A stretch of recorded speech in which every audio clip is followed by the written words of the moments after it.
Trim.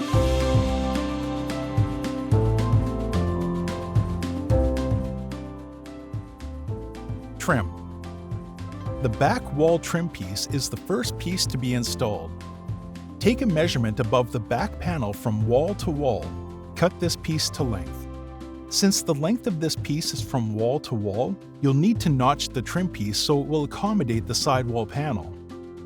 Notice the 1/4 inch notch and the fit shown here. Remove the masking from the trim. Apply adhesive to the back of this trim piece, being careful not to get adhesive too close to the bottom lip. Notice that you may keep the trim piece from slipping down by applying a couple strips of painter's tape as shown.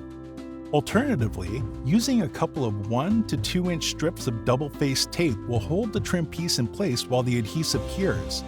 Place these strips about 30 inches apart on the back of the trim piece. Apply a thin bead of adhesive, being careful not to cover your double-faced tape, and install the trim piece, making sure that the piece is level.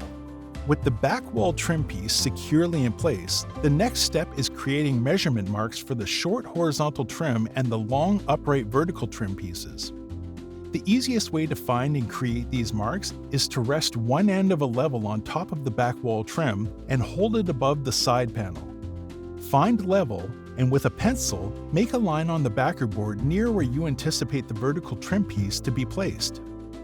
Next, position the long vertical trim piece where you want it to be upon completion.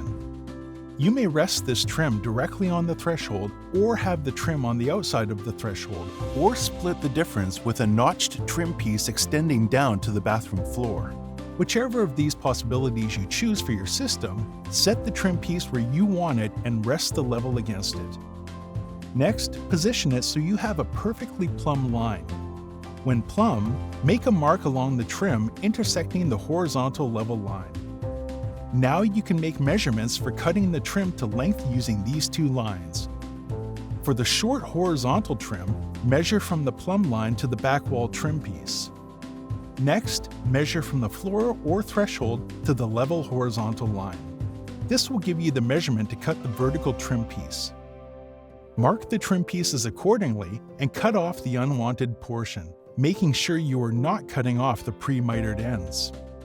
Dry fit for accuracy, and when satisfied, pull off the protective masking but leave the last 10 to 12 inches on the mitered end in place. Clean the back of the trim from all dust and apply adhesive as you did on the back wall trim piece.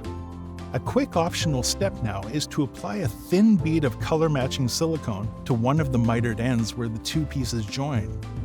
Install the trim pieces and gently pull off the remaining masking of the mitered ends.